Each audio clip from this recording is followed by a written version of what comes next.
Greetings, everyone. Can you hear me?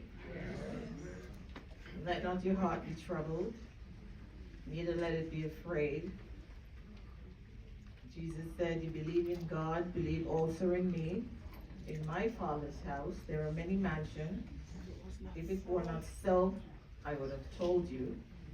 I go to prepare a place for you, and if I go and prepare a place for you, I will come again and receive you unto myself, that where I am, there you may be also. That gave me comfort.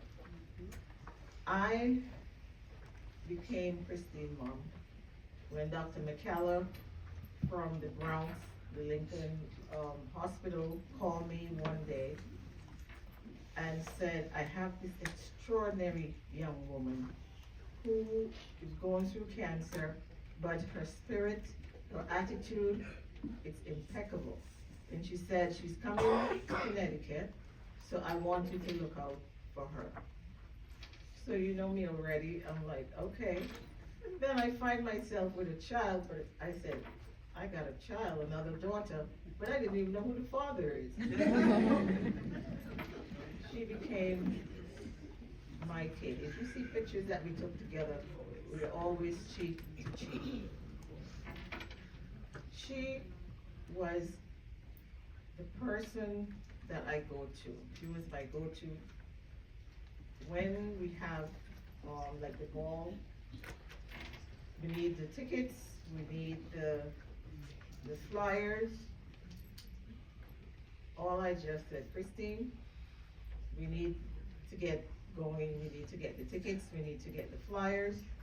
And she would just said, okay, Miss Maggie. Depends on what day she's having. One day I'm Mommy Maggie, the next day I'm Auntie Maggie, the next day I'm Miss Maggie. But whichever one, she was always pleasant. That child, unless I'm looking at her, I would not know that she's in pain. She have gone through so much, but she will never say, I'm sorry, I can't do it, or I'm not feeling well. But she would do it, and she would rest, and then she would send the draft to me just for me to critique, and then she would send it back to me, and then I would give the go-ahead. She made us look good. She had another family besides her birth family, Gardner's House. Gardner's House is an organization that was created to help families who are affected by cancer with basic needs. The reason why I can relate to Christine and what she was going through, because I myself am a 2-time breast cancer survivor. So that is one of the things that bond us, because when she's hurting, I am hurting. When she is up, I am up. So we have quite a bit of Gardner's House attendees here today. Can you just raise your hand and wave? All right.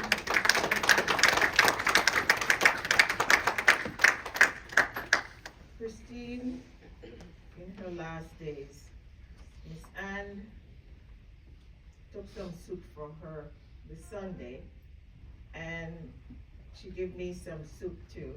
And she said, Meg, I don't like, she's Lucian, you know, so she's like, I don't like how Christine looked, you know. So I said, how? She said she don't look so good, her feet are swollen. And then I sent out, we have a group chat, I sent out a message. And I said, somebody check on Christine. Latoya, who celebrated her 40th birthday with Christine, I think it was on the 2nd of November. She went and checked on her. I went the Monday, which is the next day, and looking at Christine. Miss Anne went with me. Latoya and Fabian was also there. Latoya had to give her a shower. And when I went there, even, I'm like, girl, what's going on? She couldn't breathe. She had trouble breathing. So Miss Anne and I was trying to dress her. And even then, Christine was short of breath. She wanted to put on her bra. You know, when you have a mastectomy, you have these bras where you stuff it. And in spite of all of that, she still wanted us to put a bra on. And it was not those bra that you hook, it was one that goes over your head. So could you imagine, and she was trying with everything because she wants to look good, even to go to the emergency room. So we try our best, get it on halfway, we had to stop. And I looked at her and I said, you need to go to the emergency room. And she's like, no, I didn't pay her no mind. I waited a little bit and then I called 911. When they came, the first responders told her to sit up instead of laying down. Miss Ann was there and she was able to, she hugged Miss Ann just like a little baby because she couldn't sit up, you know, straight. And then after the paramedics came, I sat next to her in the bed and I held her close to my breast because she couldn't breathe.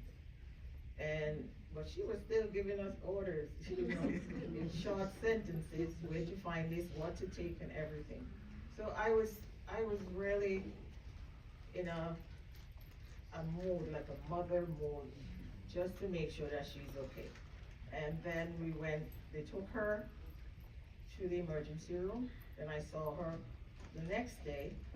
You know, she have a cousin, I'm calling him Soutar. He was always there. This was like the third time, and we talk about Christene's strength, this was like the third time Christene came close to death's door, and she came back. So this time, I was believing and hoping that she would come back because I know she had the strength in her. We went there, we were there Tuesday, Wednesday, Thursday. But one of the things that I'm glad for the opportunity was to be there a couple of hours before she passed. I know when she passed because I was laying in my bed and it's like somebody like, wake up, you know, and I don't have anybody else except my teddy bear in the room. So it was like, who's waking me up? And when I check the phone, I see that she had passed. But what I did, I made her promise that I would stay in touch with her family and I would look in on her boys. I don't know if you remember we went out and ate together. Okay, so I made her promise and I'm going to keep that promise because if I don't, I won't be able to live with myself. So Christene had left her mark on me as an individual. She was my go-to, my inspiration. I watched her slowly, you know, I don't want to use the word deteriorate, but slowly go down. But what I did, I conditioned my mind and I treated her just like how I treated everybody else. But I monitor her from a distance to make sure I don't push her too much. The last task I gave her was to put all the cancer survivors' gift together for the ball. And she did. And she moved a little slow, but she never complained. You know, when I saw Christene driving, I said, girl, you driving? And she said, Miss Maggie, I saw an old lady out there, and she could hardly move, and she's driving. So I can do the same. And she will drive places that I wouldn't go. On the highway to Windsor, she showed up. I would send her places to represent Gardner's house. She would go.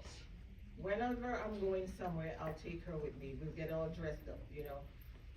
She outdressed me. I like to dress, but Christene, I said, girl, what are you doing? You trying to give me a run for my money? You know, and she would put herself together, even if she's in pain, as you said. She don't complain. I would have to observe and see. But she had left all of us to be grateful, to be thankful, to be kind. Kindness was one of her strengths. So let us all be kind one to another. Let us not forget the family, the boys, because those were her soul, her life, everything to her.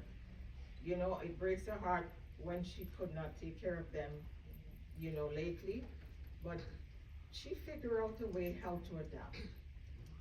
And even when she was in the hospital, she on the phone with them, I'm still listening to you, and she would ask about their homework and everything in spite of what she was going through. So take comfort in knowing that she lived a good life in that short space of time versus a lot of people who lived longer because she had a job to do, she had a task. And in Timothy said, "For I am now ready to be offered, and the time of my departure is at hand. I have fought a good fight. I have finished the course. I have kept the faith. Henceforth, there laid up for me a crown of righteousness, which the Lord, the righteous judge, shall give me, and not unto me only, but to all those who love his appearing." So I would encourage you to follow in Christene's footsteps and give God thanks every day, because you never know. You never know. So thank you guys for having me. I am so honored to be able to fit into that spot. Life is a journey, and there are times when people come into your life for a reason, for a season, and then they're done for life. I am honored that she came in at the time and for a season, but she really did something to Gardner's house. So thank you guys, and family, may she rest in peace with our blessings.